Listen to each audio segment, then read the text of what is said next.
Hi అండి అందరికీ. నేను మురుకులు చేస్తున్నానండి. మురుకులు అంటే బియ్యం పిండి, ఒక 2 కప్పుల బియ్యం పిండితో చేస్తున్నాను. దాంట్లో 2 చెంచాల నువ్వులు, 1 చెంచాడు ఓమ, 1 చెంచాడు జీలకర్ర, కొంచెం ఉప్పు, కారం, కొద్దిగా పసుపు వేసుకొని మంచిగా కలుపుకోవాలి. అందులో కొంచెం గోరువెచ్చటి నీరు పోసుకొని మంచిగా కలుపుకొని బాగా గట్టిగా కాకుండా బాగా లూజ్గా కాకుండా ఇలా ఉండేటట్టు కలుపుకోవాలి. చూడండి, ఇప్పుడు కట్టెల పొయ్యి మీద చేస్తున్నాను. కట్టెల పొయ్యి మీద ఏ వంట చేసినా టేస్టీగా ఉంటుంది కదా, అందుకోసమని కట్టెల పొయ్యి మీద చేస్తున్నాను.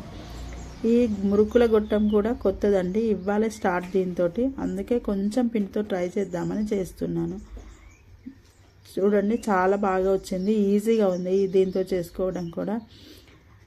మనము చేసుకునే ఇదివరకు ఉన్న గొట్టాల కంటే ఇది ఎంతో ఈజీగా ఉంది. దాంతో 2 చేతులతోటి కష్టపడొత్తాల్సిన అవసరం లేదు, ఒక్క చేతితో చేసుకోవచ్చు, ఒక్కరు కూడా చేసుకోవచ్చు. చాలా బాగుంది ఇది.